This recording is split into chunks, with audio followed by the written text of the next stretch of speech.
इस वक्त संबोधन दे रहे हैं। देश के दलित, पीड़ित, गरीब, शोषित, महिला, युवा, उनके जीवन को सशक्तिकरण के लिए, उनके जीवन में बदलाव के लिए देश में जो कुछ भी गतिविधि हुई है उसका एक संक्षिप्त खाका देश के सामने प्रस्तुत किया और उसमें आशा भी है, विश्वास भी है, संकल्प भी है, समर्पण भी है। अनेक माननीय सदस्यों ने विस्तार से चर्चा की है। माननीय खड़गे जी ने कुछ देश के लिए, कुछ दल के लिए, कुछ खुद के लिए काफी कुछ बातें बताई थी।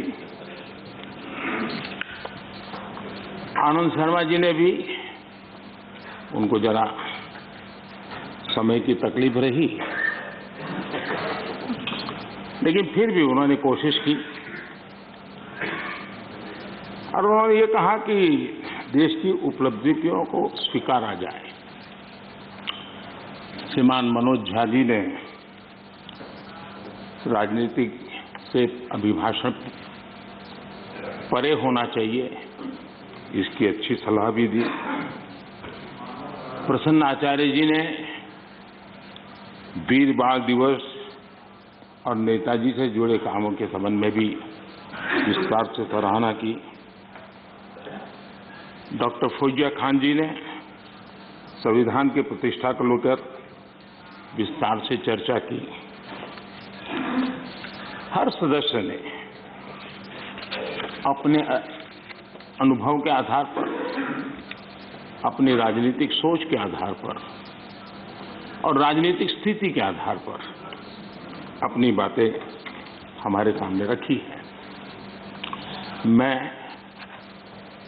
सभी माननीय सदस्यों का इसके लिए हृदय से आभार भी व्यक्त करता हूं। आदरणीय सभापति जी, आज देश आजादी का अमृत महोत्सव मना रहा है।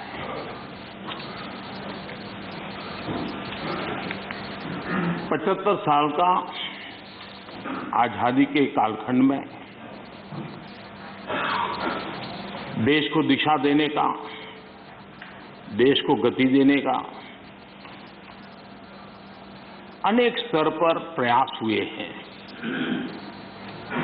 और उन सबका लेखा जोखा लेकर के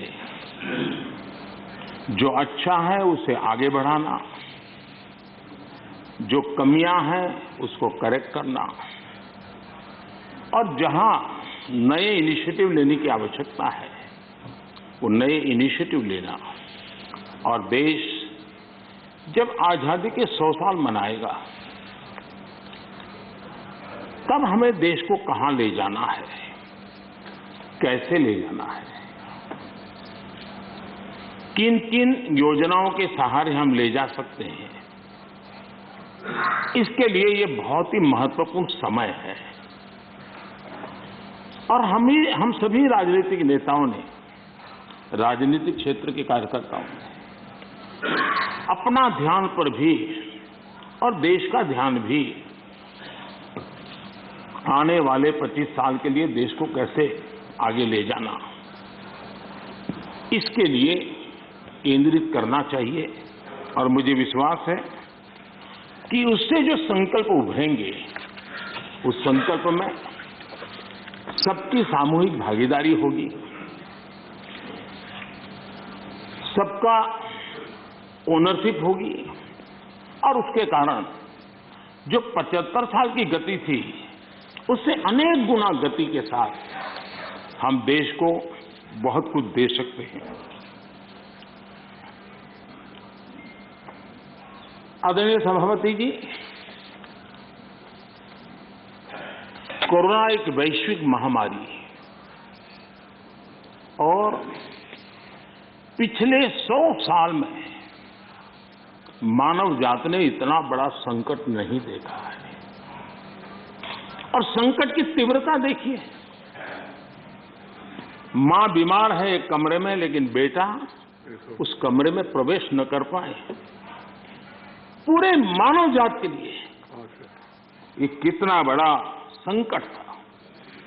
और अभी भी ये संकट बहुरूपिया है, नए नए रंग रूप लेकर के कभी न कभी कुछ न कुछ आफतें लेकर के आता है। और पूरा देश और पूरी दुनिया, पूरी मानव जात उससे जूझ रही है। हर कोई रास्ते खोज रहे हैं। आज 130 करोड़ के भारत के लिए दुनिया में जब प्रारंभिक कोरोना का प्रारंभ हुआ, चर्चा यही थी भारत का क्या होगा और भारत के कारण दुनिया की कितनी बर्बादी होगी, इसी दिशा में चर्चा हो रही थी। लेकिन ये 130 करोड़ देशवासियों की संकल्प शक्ति, उनका सामर्थ्य और उन्होंने जो भी जीवन में उपलब्ध था उसके बीच भी डिसिप्लिन का पालन करने का प्रयास किया कि आज विश्व में भारत के प्रयासों की सराहना हो रही है। और इसका गौरव ये किसी राजनीतिक दल का कार्यक्रम नहीं था, ये अचीवमेंट देश का है, 130 करोड़ देशवासियों का है। अच्छा होता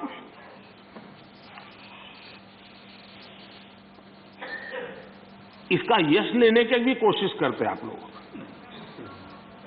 तो आपके खाते में कुछ जमा होता। लेकिन अब ये भी सिखाना पड़े। खैर,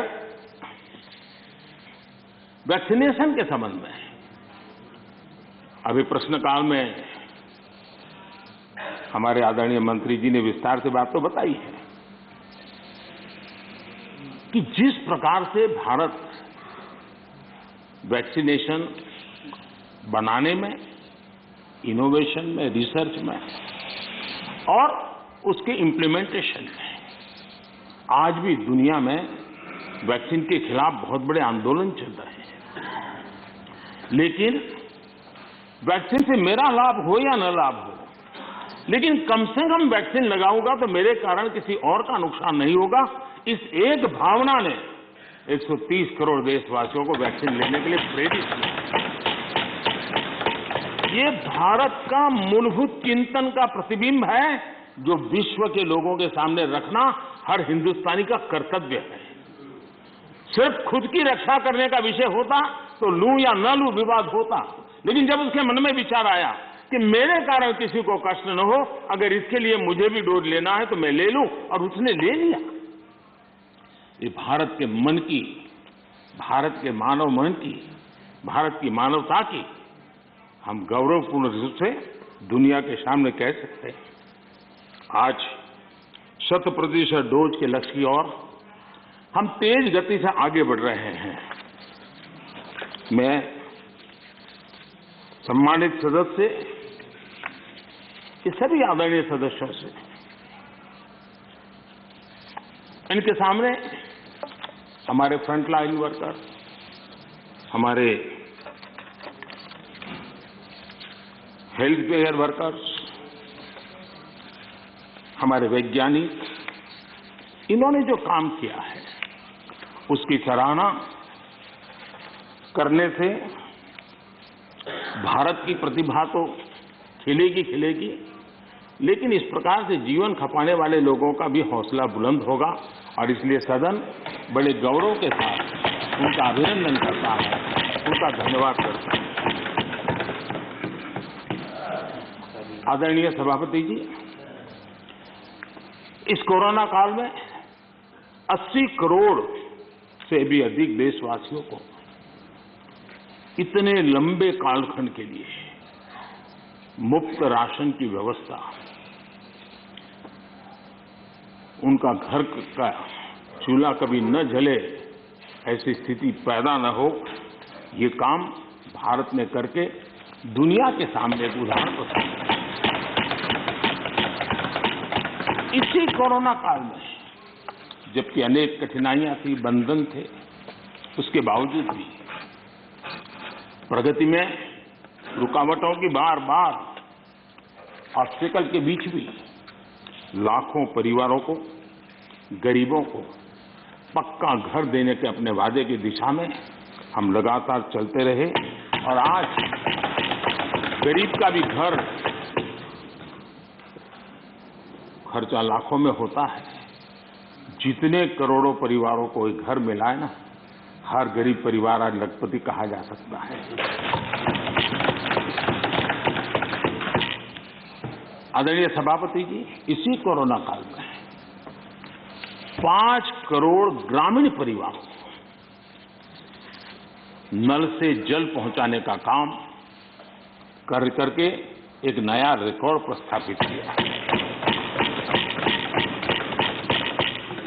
इसी कोरोना काल में जब पहला लॉकडाउन आया तब भी बहुत समझदारी के साथ कईयों से चर्चा करने के बाद थोड़ा साहस की भी जरूरत थी। 11 किसानों को लॉकडाउन से मुक्त रखा हुआ है। उन्होंने बड़ा महत्वपूर्ण साबित किया है और उसका परिणाम हुआ कि हमारे किसानों ने कोरोना के सार्थक में बंपर पैदावार की।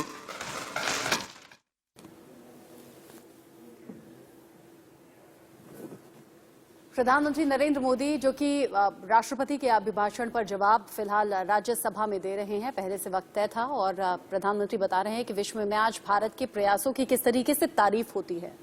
पूरे किए गए, क्योंकि हम जानते हैं कैसे संकट के काल में इंफ्रास्ट्रक्चर पर जो इन्वेस्टमेंट होता है वो रोजगार के अवसरों को सुनिश्चित करता है और इसलिए हमने उस पर भी बल दिया ताकि रोजगार भी मिलता रहे और सारे प्रोजेक्ट्स हम पूरे भी कर पाए।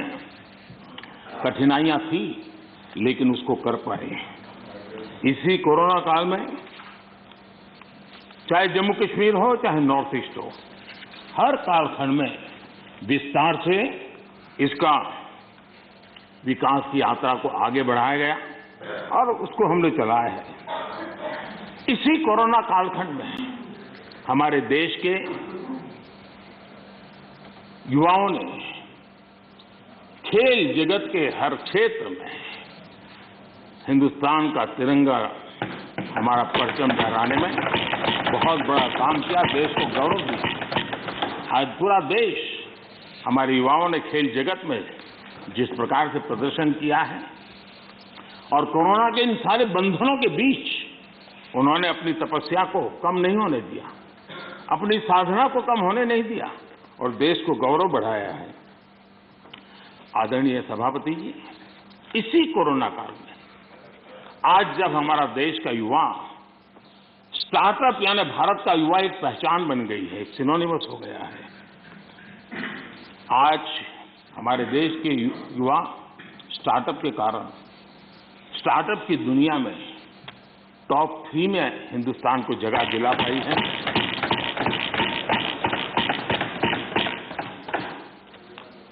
आदरणीय सभापति जी, इसी कोरोना काल में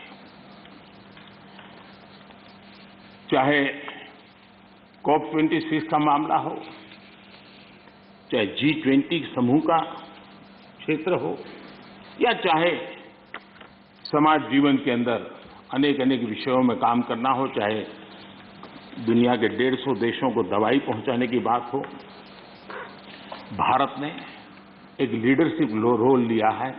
आज भारत की इस लीडरशिप की दुनिया में चर्चा है, उसकी स्वीकृति है। आदरणीय सभापति जी, जब संकट का काल होता है, चुनौतियां अपार होती हो, विश्व की हर शक्ति अपने ही बचाव में लगी होती है, कोई किसी की मदद नहीं कर पाता है, ऐसे कालखंड में उस संकटों से बाहर निकालना, आज मुझे अटल बिहारी वाजपेयी जी की कविता के शब्द हम सबके लिए प्रेरणा दे सकते हैं। अटल जी ने लिखा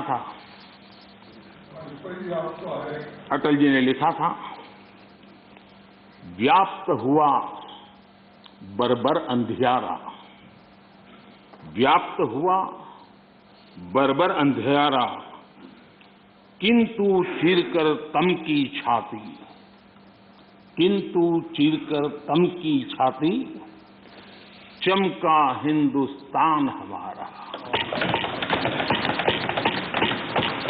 किंतु चीरकर तम की छाती, चमका हिंदुस्तान हमारा। शत शत आघातों को सहकर, शत शत आघातों को सहकर, जीवित हिंदुस्तान हमारा, जीवित हिंदुस्तान हमारा। जग के मस्तर पर रोली सा, जग के मस्तर पर रोली सा, शोभित हिंदुस्तान हमारा, शोभित हिंदुस्तान हमारा। अटल जी के शब्द आज के इस कालखंड में भारत के सामर्थ्य का परिचय कराते हैं। आदरणीय सभापति जी, इस कोरोना काल में सभी क्षेत्रों को रुकावटों के बीच भी आगे बढ़ने के लिए भरपूर प्रयास किए गए, लेकिन इसमें कुछ क्षेत्र थे जिस पर थोड़ा विशेष बल भी दिया गया, क्योंकि वो व्यापक जनहित में आवश्यक था, युवा पीढ़ी के लिए आवश्यक था। कोरोना काल में जिन विशेष क्षेत्रों पर फोकस किया उसमें से मैं दो की चर्चा जरूर करना चाहूंगा। एक एमएसएमई सेक्टर, सबसे ज्यादा रोजगार देने वाला एक क्षेत्र है। हमने शिक्षित किया, उसी प्रकार से खेतीबाड़ी क्षेत्र, उसमें भी कोई रुकावट ना आए उसको निश्चित किया, और उसी की वजह जैसे मैंने वर्णन किया, बम्पर क्रॉप हुआ, सरकार ने रिकॉर्ड खरीद भी की। महामारी के बावजूद गेहूं, धान की खरीदी के नए रिकॉर्ड बने। किसानों को ज्यादा एमएसपी मिला, और वो भी डायरेक्ट बेनिफिट ट्रांसफर की स्कीम के तहत मिला। पैसा सीधा उनके बैंक खातों में जमा हुआ। और मैंने तो पंजाब के लोगों के कई वीडियो देखे, क्योंकि पंजाब में पहली बार डायरेक्ट बेनिफिट ट्रांसफर से पैसा गया। उन्होंने कहा साहब मेरा खेत तो उतना ही साइज है, हमारी मेहनत उतनी ही है, लेकिन खाते में इतना रुपया एक साथ आता है, पहली बार जिंदगी में आता है।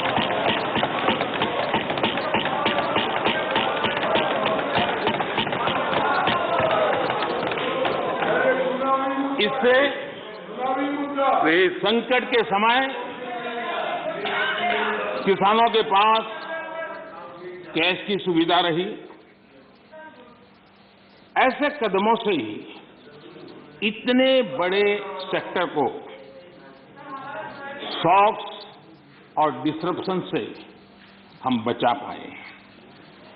इसी प्रकार से एमएसएमई सेक्टर, ये उन सेक्टरों में था जिसको आत्मनिर्भर भारत पैकेज का सबसे अधिक लाभ मिला। अलग अलग मंत्रालयों ने जो पीएलआई स्कीम लॉन्च की, उससे मैन्युफैक्चरिंग को बल मिला। भारत अब लीडिंग मोबाइल मैन्युफैक्चरर बन गया है, और एक्सपोर्ट में भी उसका योगदान बढ़ रहा है। ऑटोमोबाइल और बैटरी, इस क्षेत्र में भी पीएलआई स्कीम उत्साहजनक परिणाम दे रही है। जब इतने बड़े स्तर पर मैन्युफैक्चरिंग, और वो भी ज्यादातर एमएसएमई सेक्टर के द्वारा होता है, तो स्वाभाविक है दुनिया के देशों से ऑर्डर भी मिलते हैं, ज्यादा अवसर भी मिलते हैं। और सत्य ये है कि इंजीनियरिंग गुड्स जो बड़ी मात्रा में एमएसएमई बनाते हैं, इस समय जो एक्सपोर्ट का आंकड़ा बड़ा बना है, उसमें ये इंजीनियरिंग गुड का भी बहुत बड़ा योगदान है। ये भारत के लोगों के कौशल्य का और भारत के एमएसएमई की ताकत को प्रदर्शित करता है। हमारी डिफेंस मैन्युफैक्चरिंग इंडस्ट्री को हम देखें, यूपी और तमिलनाडु में डिफेंस कॉरिडोर बना रहे हैं। एमओयू जो हो रहे हैं, जिस प्रकार से लोग इस क्षेत्र में आ रहे हैं, एमएसएमई क्षेत्र के लोग आ रहे हैं डिफेंस के सेक्टर में, ये अपने आप में उत्साहवर्धक है कि देश के लोगों में सामर्थ्य है और देश को डिफेंस के क्षेत्र में आत्मनिर्भर बनाने के लिए हमारे एमएसएमई क्षेत्र के लोग बहुत साहस जुटा रहे हैं, आगे आ रहे हैं। आदरणीय सभापति जी, एमएसएमई को जैम, उसके माध्यम से सरकार में जो सामान की खरीदी होती है उसका एक बहुत बड़ा माध्यम बनाया है और वो प्लेटफॉर्म के कारण आज बहुत सुविधा बनी है। उसी प्रकार से हमने एक बड़ा महत्वपूर्ण निर्णय किया है और निर्णय ये है कि सरकार में 200 करोड़ रुपए तक के जो टेंडर होंगे वो टेंडर ग्लोबल नहीं होंगे, उसमें हिंदुस्तान के लोगों को ही अवसर दिया जाएगा और जिसके कारण हमारे एमएसएमई सेक्टर को और इसके द्वारा हमारे रोजगार को बल मिलेगा। आदरणीय सभापति जी, इस सदन में आदरणीय सदस्यों ने रोजगार के संबंध में भी कुछ महत्वपूर्ण बातें उठाई हैं, कुछ लोगों ने सुझाव भी दिए हैं। कितनी जॉब क्रिएट्स हुई है, ये जानने के लिए ईपीएफओ पैरोल, ये ईपीएफओ पैरोल सबसे विश्वस्त माध्यम माना जाता है। साल 2021 में लगभग 1 करोड़ 20 लाख नए ईपीएफओ के पैरोल पे जुड़े और ये हम न भूलें, ये सारे फॉर्मल जॉब से, मैं इनफॉर्मल की बात नहीं कर रहा, फॉर्मल जॉब से, और इनमें भी 60-65 लाख 18 से 25 साल की आयु के हैं। इसका मतलब ये हुआ कि उम्र पहली जॉब की है, यानी पहली बार जॉब मार्केट में उनकी एंट्री हुई है। आदरणीय सभापति जी, रिपोर्ट बताती है कि कोरोना के पहले की तुलना में कोविड रिस्ट्रिक्शन खुलने के बाद हायरिंग दोगुनी बढ़ गई है। नेस्कॉम की रिपोर्ट में भी यही ट्रेंड की चर्चा है। इसके अनुसार 2017 के बाद डायरेक्ट इनडायरेक्ट करीब, नेस्कॉम का कहना है, 27 लाख जॉब्स आईटी सेक्टर में, और ये सिर्फ स्किल की दृष्टि नहीं, उससे ऊपर के लेवल के लोग होते हैं जिनको रोजगार प्राप्त हुआ है। इस वजह से भारत के ग्लोबल एक्सपोर्ट में वृद्धि हुई है और उसका लाभ रोजगार के क्षेत्र में सीधा सीधा होता है। आदरणीय सभापति जी, साल 2021 में, यानी सिर्फ एक साल में भारत में जितने यूनिकॉर्न्स बने हैं वो पहले के वर्षों में बने कुल यूनिकॉर्न से भी ज्यादा है। और ये सब रोजगार की गिनती में अगर नहीं आता है तो फिर तो रोजगार से ज्यादा राजनीति की चर्चा ही मानी जाती है। आदरणीय सभापति जी, कई माननीय सदस्यों ने महंगाई की भी चर्चा की है। 100 साल में आई इस भयंकर वैश्विक कोरोना की महामारी पूरी दुनिया को प्रभावित किया है। अगर महंगाई की बात करें तो अमेरिका में 40 साल में सबसे अधिक महंगाई का ये दौर अमेरिका झेल रहा है। ब्रिटेन 30 साल में सबसे अधिक महंगाई के मार से आज परेशान है। दुनिया के 19 देशों में जहां यूरो करेंसी है, वहां महंगाई का दर हिस्टोरिकली हाईएस्ट है, उच्चतम है। ऐसे माहौल में भी महामारी के दबाव के बावजूद हमने महंगाई को एक लेवल पर रोकने का बहुत प्रयास किया, ईमानदारी से कोशिश की।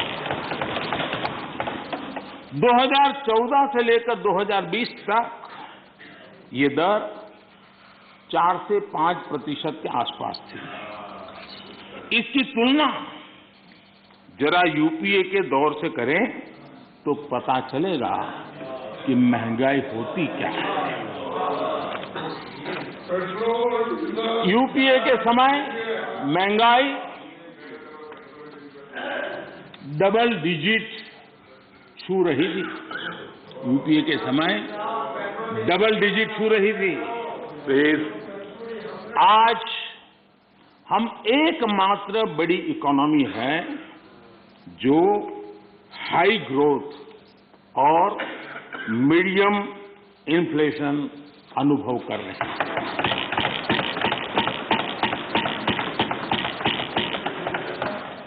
बाकी दुनिया की इकोनॉमी को देखें तो वहां की अर्थव्यवस्थाओं में या तो ग्रोथ स्लो हुई है या फिर महंगाई दशकों के रिकॉर्ड तोड़ रही है। आदरणीय सभापति जी, इस सदन में कुछ साथियों ने भारत की निराशाजनक तस्वीर पेश की और पेश करने में आनंद आ रहा था, ऐसा भी लग रहा था। मैं जब इस प्रकार की निराशाएं देखता हूं तो फिर मुझे लगता है कि सार्वजनिक जीवन में उतार चढ़ाव आते रहते हैं, जय पराजय होता रहता है। उससे छाई हुई व्यक्तिगत जीवन की निराशा कम से कम देश पर नहीं थोपनी चाहिए।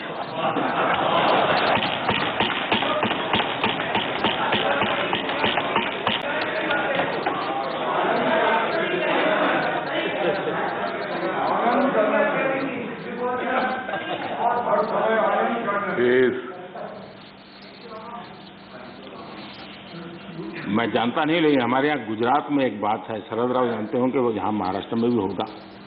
कहते हैं कि जब हरियाली होती है, खेतों हरे भरे होते हैं और किसी ने वो हरी भरी हरियाली देखी हो और उसी समय बाय एक्सीडेंट अगर उसकी आंखें चली जाए तो जीवन भर उसको वो हरे वाला आखिरी जो चित्र है वो रहता है।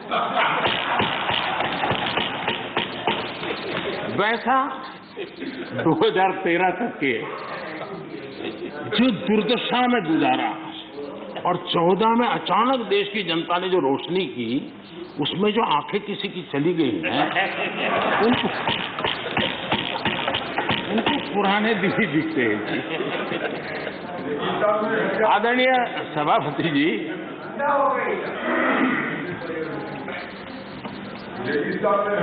हमारे यहाँ शास्त्रों में कहा गया है, महाजनों येन गतः स पंथाः, अर्थात महाजन लोग, बड़े लोग जिस पथ पर जाते हैं वही मार्ग अनुकरणीय होता है। मैं आदरणीय सभापति जी इस सदन में एक बात करना चाहता हूं। यहां कोई भी हो, किसी दिशा में बैठा हो, उधर हो, यहां हो, कोई भी हो, लेकिन जनप्रतिनिधि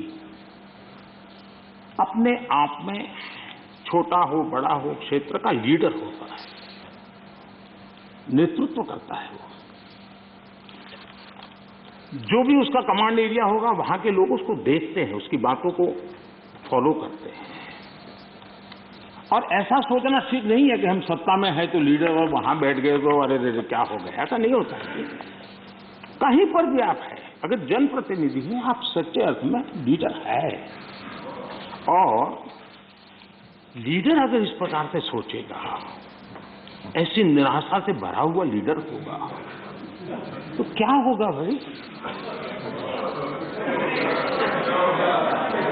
क्या यहाँ बैठे तभी देश की चिंता करनी और वहां बैठे तो देश के अपने क्षेत्र के लोगों की नहीं करनी, ऐसा होता है क्या?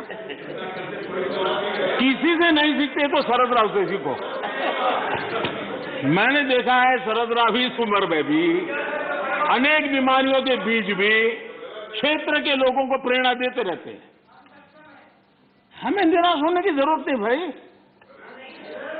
और क्योंकि आप अगर निराश होते हैं तो आपका जो क्षेत्र भले अब धीरे कम हो गया होगा, लेकिन जो भी होगा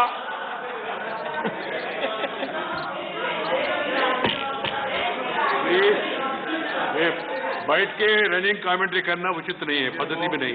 हम सबका दायित्व है। सुनिए क्या है, बाद में जब आपको मौका मिला आपने बोला।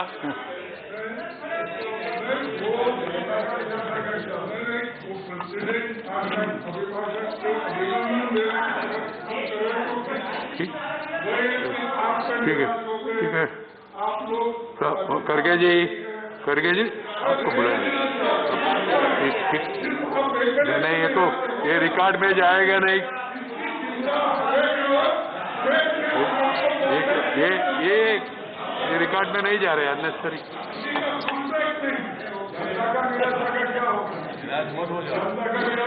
प्लीज।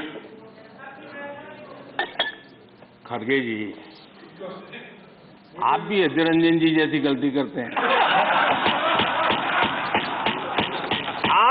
आप थोड़ा पीछे देखिए, जयराम जी ने पीछे जाकर के 2-3 लोगों को तैयार किया हुआ है इस काम के लिए।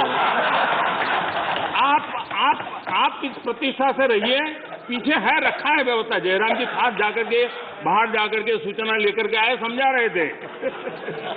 अभी थोड़ी देर में शुरू होने वाला है।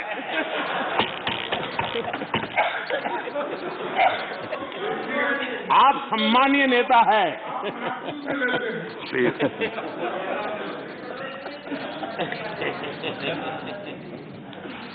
आदरणीय सभापति जी, सत्ता किसी की भी हो, सत्ता में कोई भी हो, लेकिन देश के सामर्थ्य को कम नहीं आंकना चाहिए। हमने देश के सामर्थ्य का पूरे विश्व के सामने खुले मन से गौरवगान करना चाहिए, देश के लिए बहुत आवश्यक होता है। आदरणीय सभापति जी, सदन में हमारे एक साथी ने कहा, vaccination is not a big deal. Vaccination is not a big deal. मैं देखकर हैरान हूं, कुछ लोगों को भारत की इतनी बड़ी उपलब्धि नहीं लग रही है।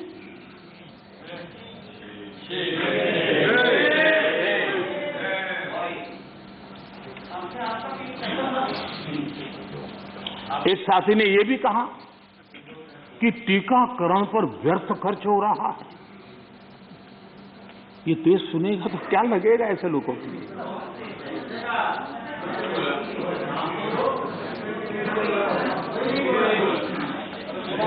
आदरणीय सभापति जी, कोरोना जब से मानव जात पर संकट में पैदा कर रहा है, सरकार ने देश और दुनिया में उपलब्ध हर संसाधन जुटाने के लिए भरपूर कोशिश की है। हमारे देश के नागरिकों की रक्षा करने के लिए जितना भी हमारी सामर्थ्य था, समझ थी, शक्ति थी, और सबको साथ लेकर के चलने का हमने प्रयास किया है।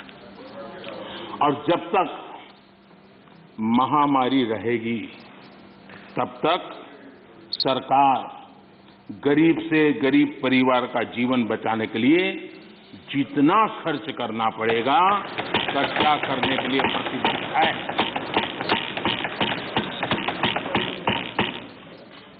लेकिन कुछ दल के बड़े नेता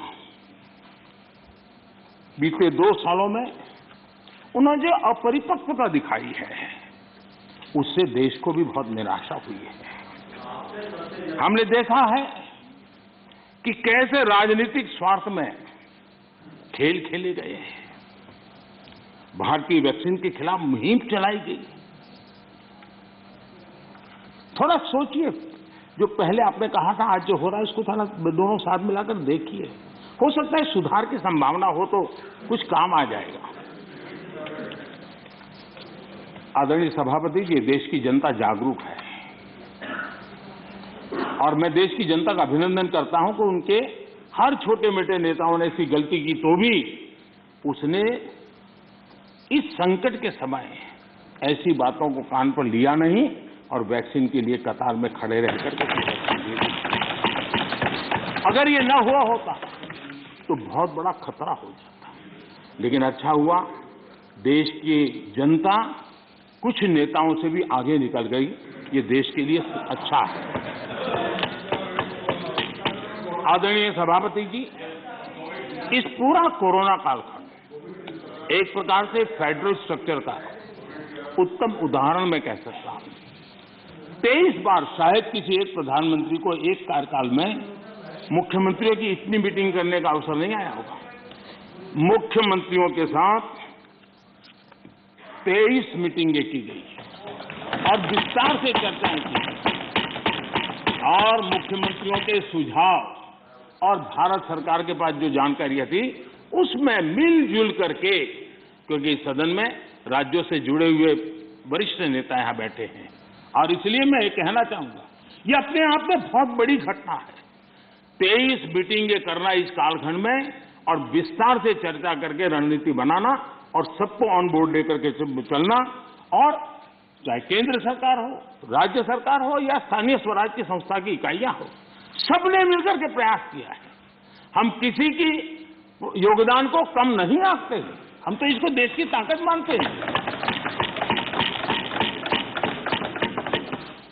लेकिन आदरणीय सभापति जी, कभी आत्मचिंतन करने की जरूरत है कुछ लोगों को।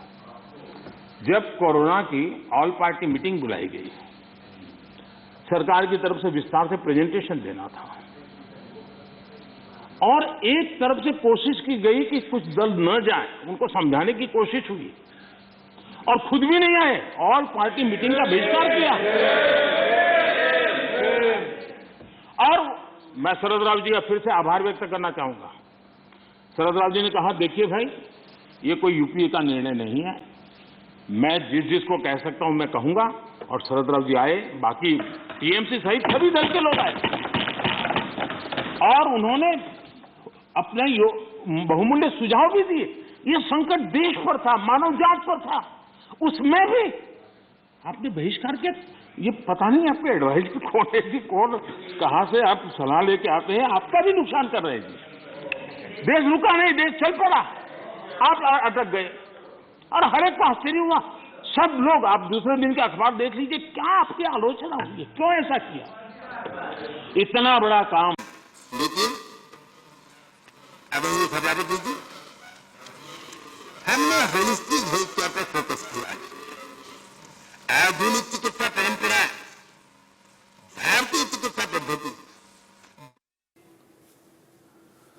तो प्रधानमंत्री नरेंद्र मोदी राज्यसभा में मौजूद हैं, राष्ट्रपति के अभिभाषण पर जवाब दे रहे हैं और राज्यसभा में इस वक्त विपक्ष पर हमलावर होते हुए कई बातों का उन्होंने जिक्र किया।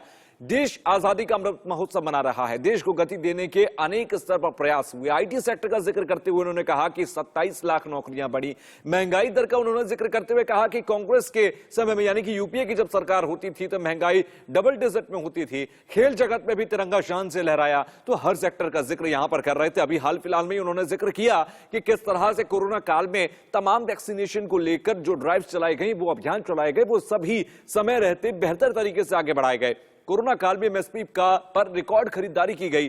तो इन तमाम बातों का जिक्र प्रधानमंत्री ने किया। कल लोकसभा में मौजूद थे, कल लोकसभा में विपक्ष की काफी चुटकी लेते हुए नजर आए। चुटकी भरे अंदाज में कई बातों का उन्होंने जिक्र किया था और राज्यसभा में भी अभी जब बोल रहे हैं तो कई बातों का जिक्र उन्होंने चुटकी भरे अंदाज में कहा।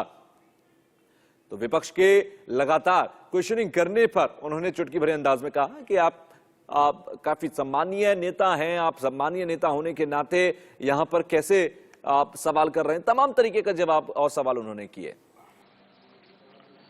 आदरणीय सभापति जी, आयुष्मान भारत के तहत 80,000 से अधिक हेल्थ एंड वेलनेस सेंटर आज कार्यरत हैं और हर प्रकार की आधुनिक से आधुनिक सेवाओं करने के लिए उनको सजाया जा रहा है। ये सेंटर गांव और घर के पास ही फ्री टेस्ट समेत बेहतर प्राइमरी हेल्थ केयर सुविधा दे रहे हैं। ये सेक्टर कैंसर, डायबिटीज और दूसरी गंभीर बीमारियों को शुरुआत में ही डिटेक्ट करने के में मदद कर रहे हैं। 80,000 सेंटर बने हैं और इसको हम और बढ़ाने की दिशा में तेज गति से काम कर रहे हैं। यानी बहुत महत्वपूर्ण बीमारियों में भी, गंभीर बीमारियों में भी उनको स्थानीय स्तर पर मदद मिलने की संभावना है। आदरणीय सभापति जी, वैसे पुरानी परंपरा ये थी कि बजट के पहले कुछ टैक्स लगा दो ताकि बजट में चर्चा न हो, बजट में दिखे नहीं और उस दिन शेयर मार्केट गिर न जाए। हमने ऐसा नहीं किया, हमने उल्टा किया। हमने बजट के पहले 64,000 करोड़ रुपए पीएम आत्मनिर्भर स्वस्थ भारत योजना के तहत क्रिटिकल हेल्थ इंफ्रास्ट्रक्चर के निर्माण के लिए राज्यों के अंदर बांटे। अगर ये चीज हम बजट में रखते तो और बहुत बड़ा बजट शानदार दिखता। शानदार तो है ही है, और शानदार दिखता, लेकिन हम उस मोह के में रखने के बजाय कोरोना के समय इसकी तत्काल व्यवस्था करने के लिए हमने पहले इसको किया और 64,000 करोड़ रुपए हमने इस काम के लिए दिए। आदरणीय सभापति जी, इस बार खड़गे जी बड़ा विशेष बोल रहे थे और कह रहे हैं कि मुझे तो कह रहे हैं कि मैं उस पर बोलूं, इधर उधर न बोलूं, लेकिन वो क्या बोले हैं उसको भी एक बार चेक कर लिया जाए। सदन में कहा गया कि कांग्रेस ने भारत की बुनियाद डाली और भाजपा वालों ने सिर्फ झंडा गाड़ दिया।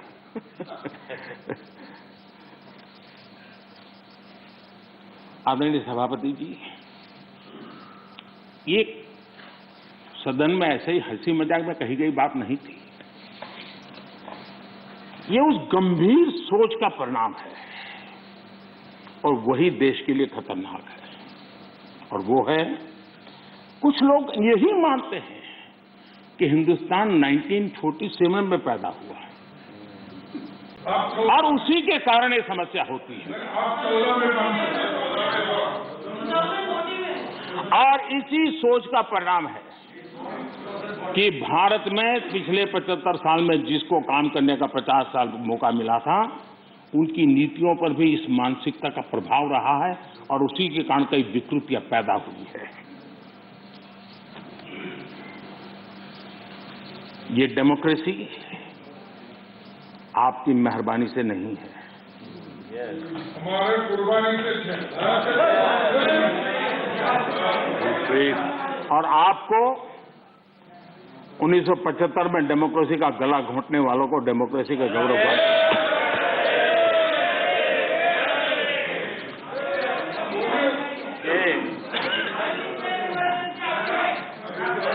आदरणीय सभापति जी, ये 47 में पैदा हुए हैं ना, ऐसी जो सोच वाले लोग हैं, उन्होंने एक बात दुनिया के सामने गाजे बाजे के साथ कहनी चाहिए थी, वो कहने से कतरा गए। हमें गर्व के साथ कहना चाहिए था कि भारत, मदर इंडिया, ये मदर ऑफ डेमोक्रेसी है।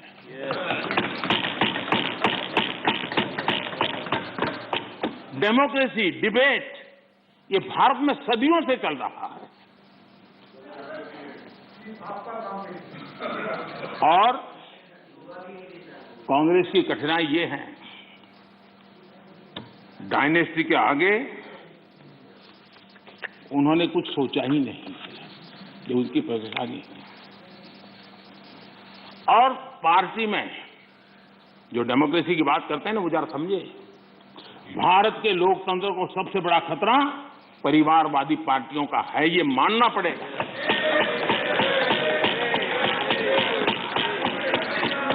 और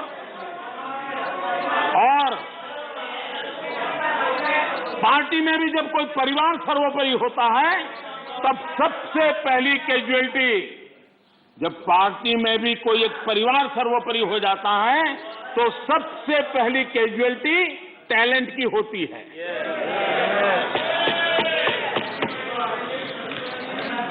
देश ने अरसे तक इस सोच का बहुत नुकसान उठाया है। मैं चाहता हूं कि सभी राजनीतिक दल लोकतांत्रिक आदर्शों और मूल्यों को अपने दलों में भी विकसित करें, उसको समर्पित करें और हिंदुस्तान की सबसे पुरानी पार्टी के रूप में कांग्रेस इसकी जिम्मेवारी ज्यादा उठाए।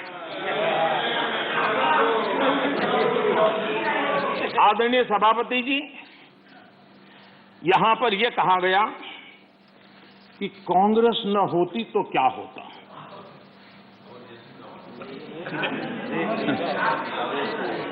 India is Indira, Indira is India, यही सोच का परिणाम है। आदरणीय सभापति जी, मैं जरा बताना चाहता हूं, ये कहा गया है, मैं सोच रहा हूं कि कांग्रेस न होती तो क्या होता, क्योंकि महात्मा गांधी की इच्छा थी। क्योंकि महात्मा गांधी को मालूम था कि इनके रहने से क्या क्या होने वाला है, और इन्होंने कहा था पहले से इसको खत्म करो, इसको बिखेर दो। महात्मा गांधी ने कहा था। लेकिन अगर ना होती महात्मा गांधी की इच्छा के अनुसार, अगर हुआ होता, अगर महात्मा गांधी की इच्छा के अनुसार कांग्रेस न होती तो क्या होता? लोकतंत्र परिवारवाद से मुक्त होता। भारत विदेशी चश्मे के बजाय स्वदेशी संकल्पों के रास्ते पर चलता। अगर कांग्रेस न होती तो इमरजेंसी का कलंक न होता। अगर कांग्रेस न होती तो दशकों तक करप्शन को संस्थागत बनाकर नहीं रखा जाता। अगर कांग्रेस न होती तो जातिवाद और क्षेत्रवाद की खाई इतनी गहरी न होती। अगर कांग्रेस न होती तो सिखों का नरसंहार न होता। सिखों का नरसंहार न होता। सालों साल पंजाब आतंकी आग में न जलता। अगर कांग्रेस न होती तो कश्मीर के पंडितों को कश्मीर छोड़ने की नौबत न आती। अगर कांग्रेस न होती तो बेटियों को तंदूर में जलाने की घटनाएं न होती।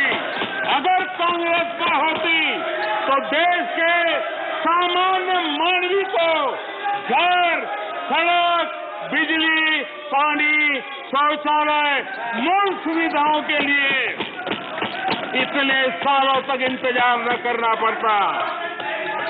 आदरणीय सभापति जी, मैं गिनता रहूंगा। खड़गे जी, आपने भी 1 घंटा बोला। You are leader of the opposition. Please understand. आदरणीय सभापति जी, 1 hour 6 minutes पद्धति नहीं है। आदरणीय सभापति जी, कांग्रेस जब सत्ता में रही, देश का विकास नहीं होने दिया।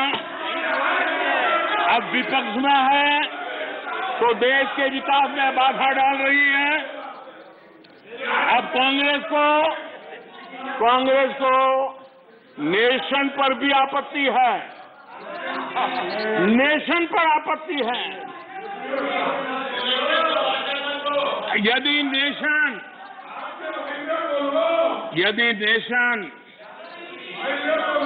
इसकी कल्पना गैर संवैधानिक है तो आपकी पार्टी का नाम इंडियन नेशनल कांग्रेस क्यों रखा गया?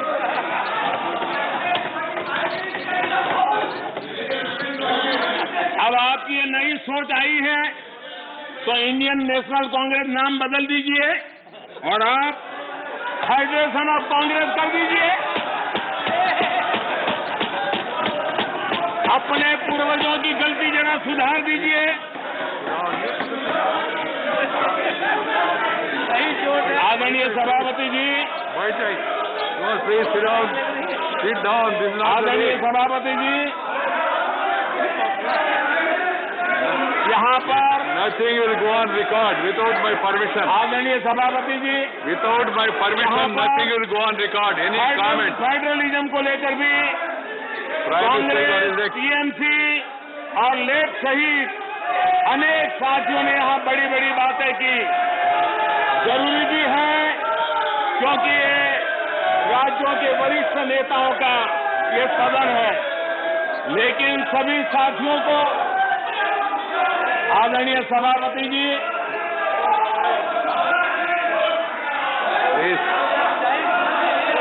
This nothing will go on record except what is permitted by the chair. Whatever is permitted by the chair will only go on record. No comment, no noise, no demonstration will go on record. Please, बैठ जाइए.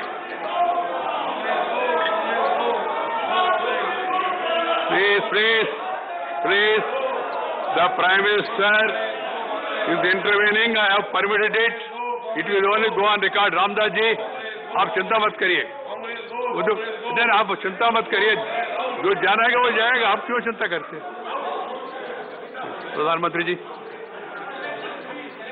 प्रधानमंत्री जी, yes. That is your comment, na? So let the people decide. Why when we speak, we don't bother about all this. धन्यवाद आदरणीय सभापति जी। लोकतंत्र में सिर्फ सुनाना ही नहीं होता है, सुनना भी लोकतंत्र का हिस्सा है। लेकिन सालों तक उपदेश देने की आदत रखी है, इसलिए जरा बातें सुनने में मुश्किल हो रहा है।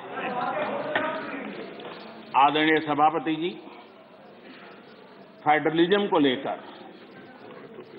कांग्रेस, टीएमसी और लेफ्ट सहित अनेक साथियों ने यहां कई विचारों को प्रस्तुत किया है और बहुत स्वाभाविक है, और इस सदन में इसकी चर्चा होना और स्वाभाविक है क्योंकि यहां राज्य के वरिष्ठ नेता, उनका मार्गदर्शन इस सदन में हमें मिलता रहता है।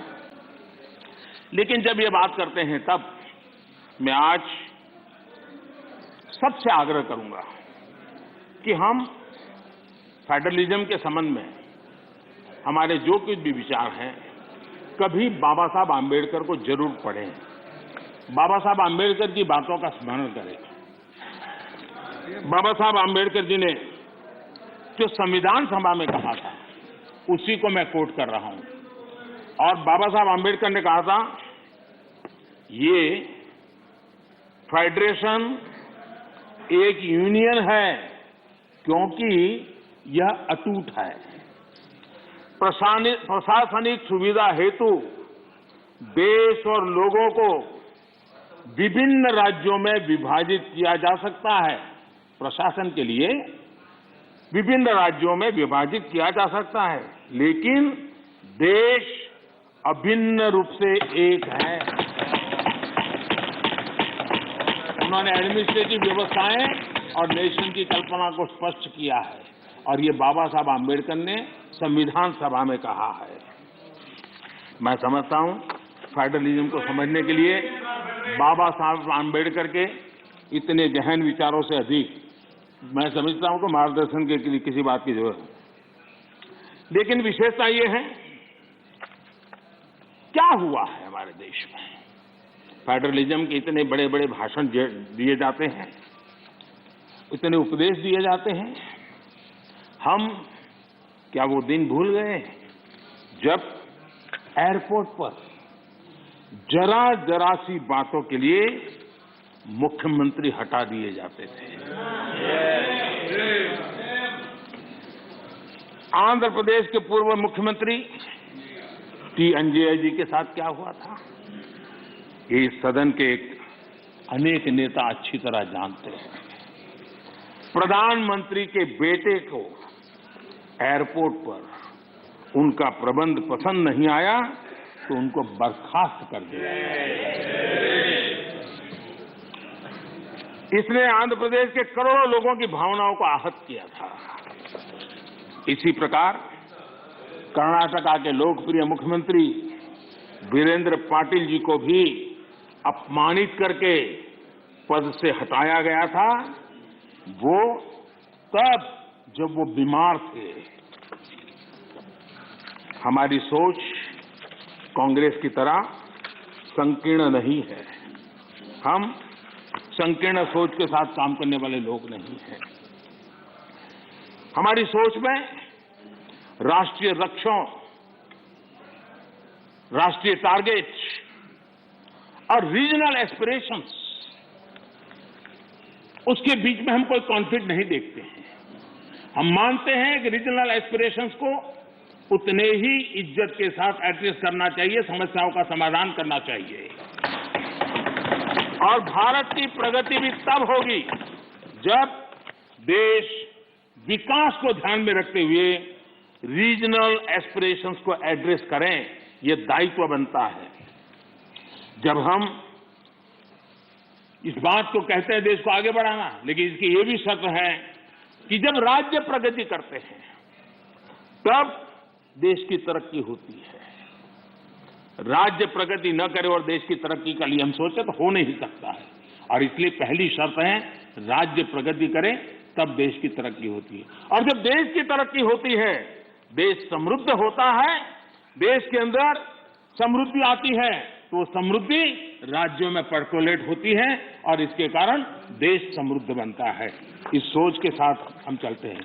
और मैं तो जानता हूं, मैं गुजरात में था, मुझ पर क्या क्या जुल्म हुए हैं दिल्ली सरकार के द्वारा, इतिहास गवाह है। क्या कुछ नहीं हुआ मेरे साथ, गुजरात के साथ क्या क्या क्या नहीं हुआ। लेकिन उस कालखंड में भी हर दिन, आप मेरे रिकॉर्ड देख लीजिए, मुख्यमंत्री के नाते मैं हमेशा एक ही बात कहता था कि गुजरात का मंत्र क्या है, देश के विकास के लिए गुजरात का विकास। हमेशा दिल्ली में किसकी सरकार है सोच करके नहीं करते थे, देश के विकास के लिए गुजरात का विकास। और यही फेडरलिज्म में हम सबका दायित्व यही बनता है कि हम देश के विकास के लिए अपने राज्यों का विकास करेंगे, ताकि दोनों मिलकर के देश को नई ऊंचाई पर ले जाएंगे।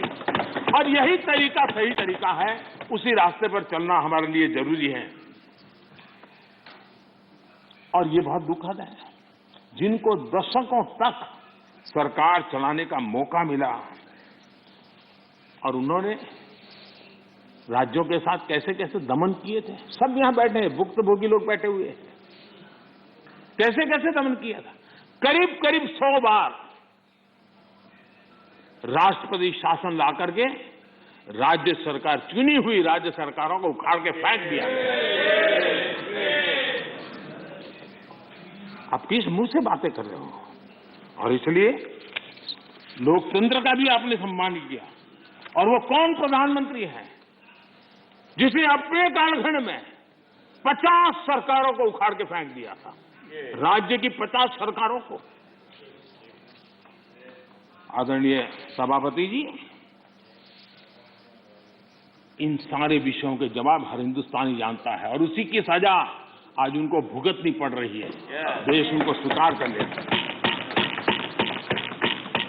आदरणीय सभापति जी, कांग्रेस के हाईकमांड जो है, उनकी नीति 3 प्रकार से कामों को लेकर के चलती है। एक, पहले डिस्क्रेडिट करो, फिर डिस्टेबलाइज करो और फिर डिसमिस करो। इसी तरीके से अविश्वास पैदा करो, अस्थिर करो और फिर बर्खास्त करो। इन्हीं बातों को लेकर के चले हैं। आप जरा बताइए आदरणीय सभापति जी, मैं आज कहना चाहता हूं कि फारूक अब्दुल्ला जी की सरकार को किसने अस्थिर किया था, चौधरी देवीलाल जी की सरकार को किसने अस्थिर किया था, चौधरी चरण सिंह जी की सरकार को किसने अस्थिर किया था, पंजाब में सरदार बादल की सरकार के किसने बर्खास्त किया था, महाराष्ट्र में बाला साहब ठाकरे को बदनाम करने के लिए किसने डरते टिक्स का उपयोग किया था, कर्नाटका में रामकृष्ण हेगड़े और एसआर बोम्बई की सरकार को किसने गिराया था, 50 के दशक में केरला की चुनी हुई कम्युनिस्ट सरकार को किसने गिराया था। उस कालखंड में 50 साल पहले तमिलनाडु में इमरजेंसी के दौरान करुणानिधि जी की सरकार को किसने गिराया था। 1980 में एमजीआर की सरकार को किसने डिसमिस किया था? आंध्र प्रदेश में किसने एनटीआर की सरकार को अस्थिर करने की कोशिश की थी? और वो भी जब वो बीमार थे। वो कौन सा दल है जिसने मुलायम सिंह जी यादव जी को सिर्फ इसलिए तंग किया था क्योंकि मुलायम सिंह जी केंद्र की बातों के साथ सहमत नहीं होते थे? कांग्रेस ने अपने नेताओं तक नहीं छोड़ा है। आंध्र प्रदेश में कांग्रेस सरकार अहम भूमिका निभाई। उसके साथ क्या किया? जिस केंद्र ने यहां सत्ता में बैठने के लिए उनको मौका दिया था, उनके साथ क्या किया? उन्होंने बहुत शर्मनाक तरीके से आंध्र प्रदेश का विभाजन किया। माइक बंद कर दिए गए, मिर्ची स्प्रे की गई, कोई डिस्कशन नहीं हुई। क्या यह तरीका ठीक था? क्या यह लोकतंत्र था? क्या अटल जी की सरकार ने भी 3 राज्य बनाए थे। राज्य बनाना हमने विरोध नहीं किया है, लेकिन तरीका क्या था? अटल जी ने 3 राज्य बनाए थे, छत्तीसगढ़, झारखंड, उत्तराखंड, लेकिन कोई तूफान नहीं आया। शांति से सारा निर्णय हुआ, सबने मिल बैठ करके निर्णय किया। आंध्र तेलंगाना के भी हो सकता था, हम तेलंगाना के विरोधी नहीं है, साथ मिलकर के किया जा सकता है। लेकिन आपका अहंकार, सत्ता का नशा, उसने देश के अंदर इस कटुता पैदा की। और आज भी तेलंगाना और आंध्र के बीच में वो कटुता के बीच तेलंगाना का भी नुकसान कर रहे हैं, आंध्र का भी नुकसान कर रहे हैं, और आपको कोई राजनीतिक फायदा नहीं हो रहा है। और हमें समझा रहे हैं आदरणीय सभापति जी, हम कोऑपरेटिव फेडरलिज्म के साथ साथ एक नए बदलाव की ओर चले हैं और हमने कोऑपरेटिव कॉम्पिटिटिव फेडरलिज्म की बात कही है। हमारे राज्यों के बीच में विकास की स्पर्धा हो, तंदुरुस्त स्पर्धा हो, हम आगे बढ़ने की कोशिश करें। दल किसी का भी कोई राज्य क्यों ना करता हो, और उसको प्रोत्साहन देना हमारा काम है और हम दे रहे हैं। आदरणीय सभापति जी, मैं आज उदाहरण देना चाहता हूं। जीएसटी काउंसिल की रचना, जीएसटी काउंसिल की रचना अपने आप में भारत के सशक्त फेडरलिज्म के लिए एक उत्तम स्ट्रक्चर का नमूना है।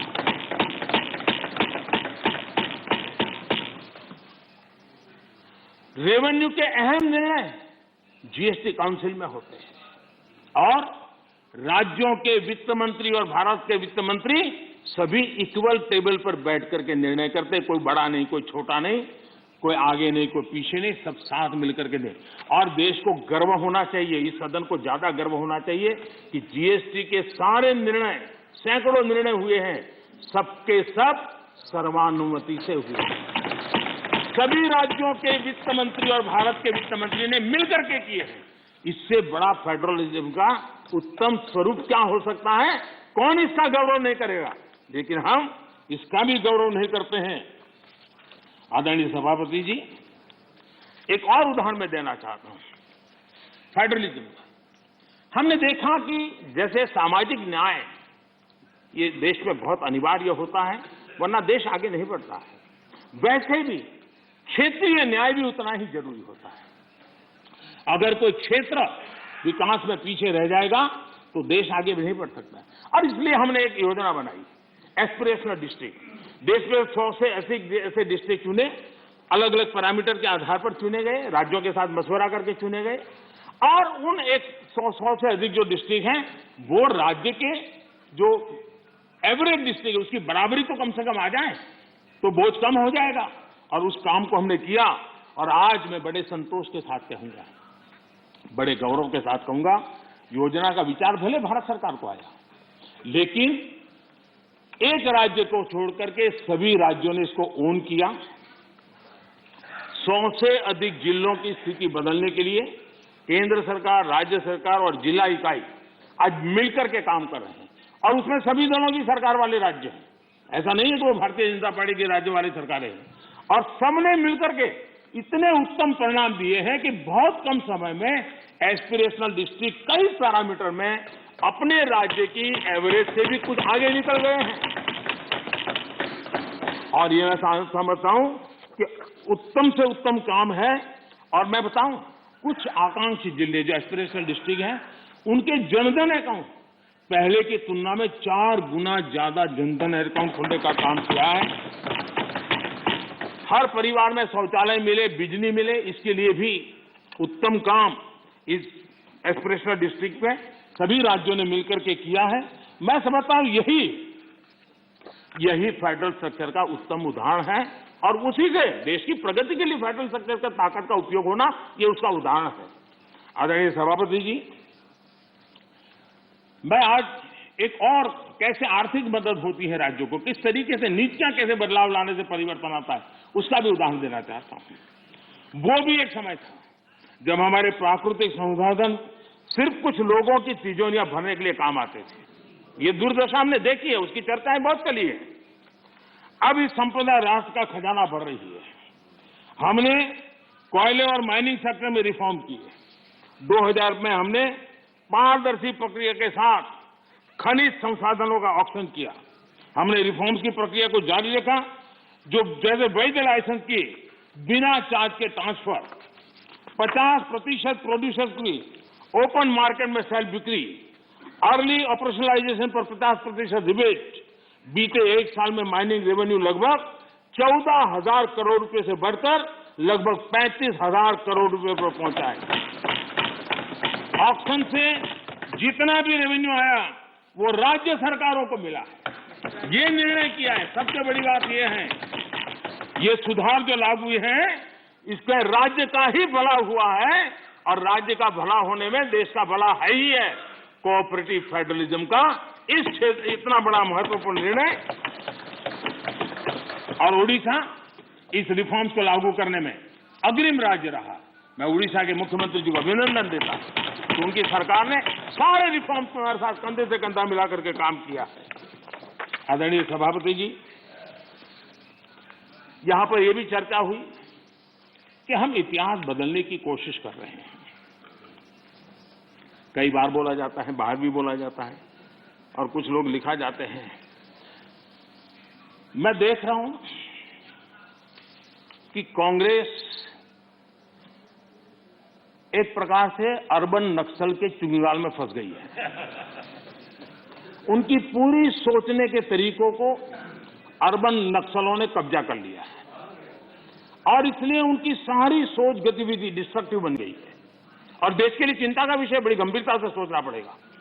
अर्बन नक्सल ने बहुत चालाकीपूर्वक कांग्रेस की इस दुर्दशा का फायदा उठा करके उसके मन को पूरी तरह कब्जा कर लिया, उसके विचार प्रवाह को कब्जा कर लिया है और उसी के कारण बार बार ये बोल रहे हैं इतिहास बदल रहा है। आदरणीय सभापति जी, हम सिर्फ कुछ लोगों की याददाश्त को ठीक करना चाहते हैं, थोड़ा उनका मेमोरी पावर बढ़ाना चाहते हैं। हम कोई इतिहास बदल नहीं रहे हैं। कुछ लोगों का इतिहास कुछ ही साल से शुरू होता है, हम जरा उसको पहले ले जा रहे हैं और कुछ नहीं कर रहे। अगर उनको 50 साल के इतिहास में ही मजा आता है तो हमको 100 साल तक ले जा रहे हैं। किसी को 100 साल तक मजा आता है तो हम 200 साल के इतिहास में ले जाते हैं। किसी को 200 से मजा आता है हम 300 ले जाते हैं। अब जो 300 साढ़े 300 ले जाएंगे तो छत्रपति शिवाजी का नाम आएगा ही आएगा। हम तो उनकी मेमोरी को सतेज कर रहे हैं, हम इतिहास बदल नहीं रहे। कुछ लोगों का इतिहास सिर्फ एक परिवार तक सीमित है, क्या करें इसका? और इतिहास तो बहुत बड़ा है, बड़े पहलू है, अनेक उतार चढ़ाव है और हम इतिहास के इस दीर्घकालीन कालखंड को याद कराने का प्रयास कर रहे हैं, क्योंकि गौरवपूर्ण इतिहास को भुला देना इस देश के भविष्य के लिए ठीक नहीं है। ये हम अपना दायित्व समझते हैं और इसी इतिहास से सबक लेते हुए हमने आने वाले 25 साल में देश को नई ऊंचाइयों पर ले जाने का एक विश्वास पैदा कर रहा है और मैं समझता हूं ये अमृत कालखंड अब इसी से आगे बढ़ने वाला है। इस अमृत कालखंड में हमारी बेटियां, हमारे युवा, हमारे किसान, हमारे गांव, हमारे दलित, हमारे आदिवासी, हमारे पिछड़े समाज के हर तबके का योगदान हो, उनकी भागीदारी हो, उसको लेकर के हम आगे बढ़े। कभी कभी हम 1857 के स्वतंत्र संग्राम की ओर देखेंगे। हमारे आदिवासी क्षेत्रों में 1857 के स्वतंत्र संग्राम में जो योगदान दिया गया है, कभी हमें पढ़ने को नहीं मिल रहा है। इतने महान स्वर्णिम पुरुषों को हम कैसे भूल सकते हैं? और हम इन चीजों को याद कराने की कोशिश कर रहे हैं। हमारी कोशिश है देश आत्मविश्वास से भरा हुआ हो, देश आगे बढ़े। आदरणीय सभापति जी, महिलाओं के सशक्तिकरण भी हमारे लिए प्राथमिकता है। भारत जैसा देश 50% आबादी हमारी विकास यात्रा के जो सबका प्रयास का विषय है, उस सबके प्रयास में सबसे बड़ी भागीदार हमारी माताएं बहनें हैं। देश की 50% जनसंख्या, और इसलिए भारत का समाज की विशेषता है, अपनी परंपराओं में सुधार करता है, बदलाव भी करता है। ये एक जीवंत समाज है। हर युग में ऐसे महापुरुष निकलते हैं जो हमारी बुराइयों को से समाज को मुक्त करने के लिए प्रयास करते हैं। और आज हम जानते हैं महिलाओं के संबंध में भी भारत में कोई आज चिंतन हो रहा नहीं, पहले से हमारे आज चिंतन हो रहा है। उनके सशक्तिकरण को हम प्राथमिकता दे रहे हैं। अगर हमने मैटरनिटी लीव बढ़ाई है तो एक प्रकार से महिलाओं के सशक्तिकरण और परिवार के सशक्तिकरण का हमारा प्रयास है और उस दिशा में हम काम कर रहे हैं। बेटी बचाओ बेटी पढ़ाओ, आज उसका परिणाम है कि जेंडर रेशियो में जो हमारी असंतुलन था उसमें काफी अच्छी स्थिति में हम पहुंच गए। और जो रिपोर्ट्स आ रहे हैं उसमें आज हमारे कुछ स्थानों पर तो हमारे यहाँ पुरुषों से माताओं बहनों की संख्या बढ़ रही है। ये बड़े एक आनंद का विषय है, गौरव का विषय है। जो बुरे दिन हमने देखे थे उसमें से हम बाहर आए हैं और इसलिए हमने प्रयास करना चाहिए। आज एनसीसी में हमारी बेटियां हैं, सेना में हमारी बेटियां हैं, वायुसेना में बेटियां हैं, हमारी नौसेना में हमारी बेटियां हैं। 3 तलाक की कुप्रथा को हमने खत्म किया और मैं जहां जाता हूं मुझे इन माताओं बहनों का आशीर्वाद मिलता है, क्योंकि 3 तलाक की प्रथा जब खत्म होती है तब सिर्फ बेटियों को न्याय मिलता है ऐसा नहीं है, उस पिता को भी न्याय मिलता है, उस भाई को भी न्याय मिलता है जिसकी बेटी 3 तलाक के कारण घर लौट के आती है, जिसकी बहन 3 तलाक के कारण घर लौट के आती है। इसलिए ये पूरे समाज के कल्याण के लिए है। ये सिर्फ कोई महिलाओं के लिए है और पुरुषों के खिलाफ ऐसा नहीं है। ये मुसलमान पुरुष के लिए भी उतना ही उपयोगी है, क्योंकि वो भी किसी बेटी का बाप है, वो भी किसी बेटी का भाई है, और इसलिए ये उसका भी भला करता है, उसको भी सुरक्षा देता है। और इसलिए कुछ कारणों से लोग बोल पाए न बोल पाए, लेकिन इस बात से सब लोग एक गौरव का आनंद का भरते हैं। कश्मीर में हमने 370 धारा को जो हटाया, वहां की माताओं बहनों को एम्पावर किया है। उनको जो अधिकार नहीं तो अधिकार हमने दिलवाए हैं, और उस अधिकारों के कारण आज उनकी ताकत। आज शादी की उम्र में क्या कारण है? आज के युग में मेल और फीमेल के बीच में अंतर होना चाहिए, क्या जरूरत है? बेटा बेटी एक समान है तो हर जगह पे होना चाहिए, और इसलिए बेटे बेटी की शादी की उम्र समान हो, उस दिशा में हम आगे बढ़े हैं। मुझे विश्वास है कि कुछ ही समय में ये सदन भी उसके विषय में सही निर्णय कर करके हमारी माताओं बहनों के कल्याण के लिए काम करेगा। आदरणीय सभापति जी, यह वर्ष गोवा के 60 वर्ष का एक महत्वपूर्ण कालखंड का वर्ष है। गोवा मुक्ति को 60 साल हुए। मैं आज जरा उस चित्र को कहना चाहता हूं। हमारे कांग्रेस के मित्र जहां भी होंगे जरूर सुनते होंगे, गोवा के लोग जरूर आज सुनते होंगे मेरी बात को। अगर सरदार साहब जिस प्रकार से सरदार पटेल ने हैदराबाद के लिए रणनीति बनाई, इनिशिएटिव लिए, जिस प्रकार से सरदार पटेल ने जूनागढ़ के लिए रणनीति बनाई, कदम उठाए, अगर सरदार साहब की प्रेरणा लेकर के गोवा के लिए भी वैसी ही रणनीति बनाई होती तो गोवा को हिंदुस्तान आजाद होने के 15 साल तक गुलामी में नहीं रहना पड़ा होता। भारत की आजादी के 15 साल के बाद गोवा आजाद हुआ, और उस समय के 60 साल पहले के अखबार, उस जमाने की मीडिया रिपोर्ट बताती है कि तब के प्रधानमंत्री अंतर्राष्ट्रीय छवि का क्या होगा, ये उनकी सबसे बड़ी चिंता का विषय था। पंडित नेहरू को। दुनिया में मेरी छवि बिगड़ जाएगी तो, और इसलिए उनको लगता था कि गोवा की औपनिवेशिक सरकार पर आक्रमण करने से उनकी जो एक ग्लोबल लीडर की शांति प्रिय नेता की छवि है वो चकनाचूर हो जाएगी। गोवा को जो होता है होने दो, गोवा को जो झेलना पड़े झेलने दो, मेरी छवि को कोई नुकसान न हो। और इसलिए जब वहां सत्याग्रहों पर गोलियां चल रही थी, विदेशी सल्तनत गोलियां चला रही थी, हिंदुस्तान का हिस्सा, हिंदुस्तान के ही मेरे भाई बहन, उन पर गोलियां चल रही थी, और तब हमारे देश के प्रधानमंत्री ने कहा था कि मैं सेना नहीं दूंगा, मैं सेना नहीं भेजूंगा। सत्याग्रहियों की मदद करने से उन्होंने इनकार कर दिया था। ये गोवा के साथ कांग्रेस ने किया हुआ जुल्म है, और गोवा को 15 साल ज्यादा गुलामी के जंजीरों में जकड़ के रखा गया, और गोवा के अनेक वीर पुत्रों को बलिदान देना पड़ा, लाठी गोलियों से जिंदगी को बसर करनी पड़ी। ये हाल पैदा किए थे। नेहरू जी ने 15 अगस्त 1955 को पंडित नेहरू ने लाल किले से जो कहा था, मैं जरा कोट करना चाहता हूं। अच्छा होता कांग्रेस के मित्र यहां होते तो नेहरू जी का नाम सुनकर के कम से कम उनका दिन बहुत अच्छा जाता, और इसलिए उनकी प्यास बुझाने के लिए मैं बार बार नेहरू जी को भी याद करता हूं।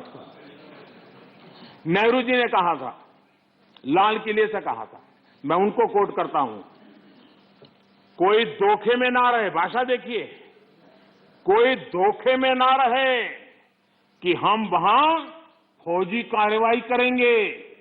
कोई फौज गोवा के आसपास नहीं है।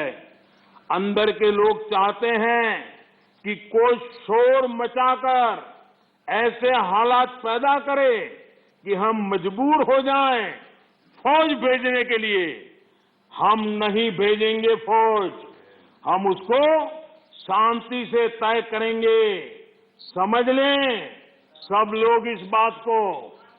ये हुंकार 15 अगस्त को गोवा वासियों के एस्पिरेशंस के खिलाफ कांग्रेस के नेता के बयान है।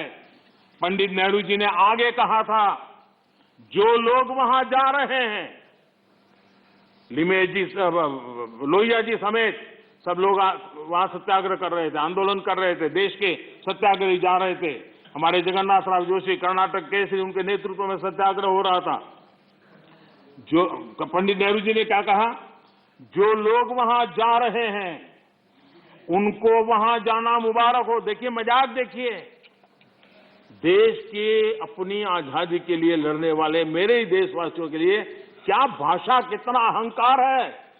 वो लोग वहां जा रहे हैं, उनको वहां जाना मुबारक हो, लेकिन ये भी याद रखें कि अपने को सत्याग्रही कहते हैं तो सत्याग्रह के उसूल, सिद्धांत और रास्ते भी याद रखें।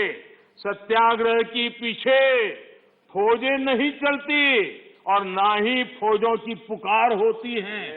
असहाय छोड़ दिया गया मेरे देश के नागरिकों को। ये गोवा के साथ किया। गोवा की जनता कांग्रेस के इस रवैये को कभी भूल नहीं सकती है।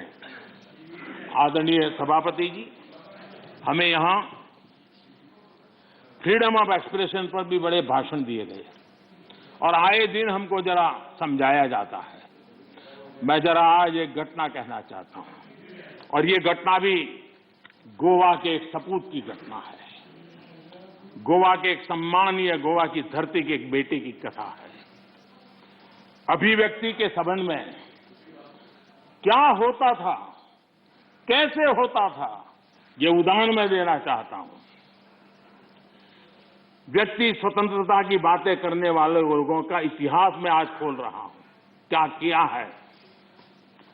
लता मंगेशकर जी के निधन से आज पूरा देश दुखी है। देश को बहुत बड़ी खोट है, लेकिन लता मंगेशकर जी का परिवार गोवा का है। लेकिन उनके परिवार के साथ कैसा सलूक किया, ये भी देश को जानना चाहिए। लता मंगेशकर जी के छोटे भाई पंडित हृदयनाथ मंगेशकर जी, गोवा का गौरवपूर्ण संतान, गोवा की धरती का बेटा, उन्हें ऑल इंडिया रेडियो से निकाल दिया गया। वो ऑल इंडिया रेडियो में काम करते थे और उनका गुनाह क्या था? उनका गुनाह यह था कि उन्होंने वीर सावरकर की एक देशभक्ति से भरी कविता की ऑल इंडिया रेडियो पर प्रस्तुति दी थी। आप देखिए, हृदयनाथ जी ने एक इंटरव्यू में बताया, उनका इंटरव्यू अवेलेबल है। उन्होंने इंटरव्यू में कहा, जब वो सावरकर जी से मिले कि मैं आपका गीत करना चाहता हूं, तो सावरकर जी ने उनको कहा, क्या तुम जेल जाना चाहते हो क्या? मेरी कविता गाकर के जेल जाना चाहते हो क्या? तो हृदयनाथ जी ने उनकी देशभक्ति से भरी कविता उसे संगीतबद्ध किया। 8 दिन के अंदर उनको ऑल इंडिया रेडियो से निकाल दिया गया। ये आपका फ्रीडम ऑफ एक्सप्रेशन है। ये स्वतंत्रता की आपकी झूठ बातें देश के सामने आपने रखी है। कांग्रेसी सरकारों ने दौरान किस प्रकार जुल्म हुए, ये सिर्फ हृदयनाथ मंगेशकर जी गोवा के बेटे के साथ हुए ऐसे नहीं, इसकी सूची काफी लंबी है। मजरू सुल्तानपुरी जी को पंडित नेहरू की आलोचना करने के लिए 1 साल जेल में बंद कर दिया गया। नेहरू जी के रवैये की आलोचना करने के लिए प्रोफेसर धर्मपाल जी को जेल में डाल दिया गया था। प्रसिद्ध संगीतकार किशोर कुमार जी को इमरजेंसी में इंदिरा जी के सामने न झुकने के कारण, इमरजेंसी के पक्ष में न बोलने के कारण उनको आपातकाल में उनको भी निकाल दिया गया था। हम सभी जानते हैं कि एक विशेष परिवार के खिलाफ अगर कोई थोड़ी सी भी आवाज उठाता है, जरा भी आंख ऊंची करता है, तो क्या होता है। सीताराम केसरी को हम भली भांति जानते हैं, क्या हुआ ये हमें पता है। आदरणीय सभापति जी, मेरी सदन के सदस्यों से सभी से प्रार्थना है कि भारत के उज्जवल भविष्य पे भरोसा करें। 130 करोड़ देशवासियों के सामर्थ्य पर हम भरोसा करें। हम बड़े लक्ष्य लेकर के इसी सामर्थ्य के आधार पर देश को नई ऊंचाई पर ले जाने के लिए हम कृत संकल्पी बने। आदरणीय सभापति जी, हमने मेरे तेरे अपने पराए इस परंपरा को खत्म करना होगा और एक मत से, एक भाव से, एक लक्ष्य से एक साथ चलना, यही देश के लिए समय की मांग है। एक स्वर्णिम काल है, पूरा विश्व भारत को तरफ बड़े आशा से और बड़े गर्व से देखा। ऐसे समय हम मौका गंवा न दें।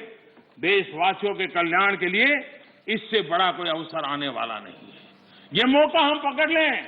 25 साल की यात्रा हमें कहीं से कहां पहुंचा सकती है। हमारे देश के लिए, हमारी परंपराओं के लिए हम गौरव करें और सभापति जी, हम बड़े विश्वास के साथ मिलकर के चलेंगे। और हमारे यहां तो शास्त्रों में कहा गया है, सं गच्छध्वम, सं वदध्वम, संवो मनासी जानताम। यानी हम साथ चले, साथ चर्चा करें, मिलकर हर कार्य करें। इसी आह्वान के साथ मैं राष्ट्रपति जी के अभिभाषण को अनुमोदन करता हूं, उनका धन्यवाद भी करता हूं और सभी आदरणीय सदस्यों ने जो सहभाग किया, विचार रखे, उनका भी धन्यवाद करता हूं। बहुत बहुत धन्यवाद।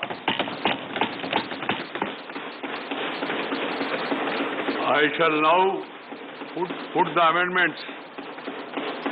I shall now put the amendments which have been moved to vote. Amendment number 1 to 6 and 21 to 24 by Sri Vikas Ranjan Bhattacharya.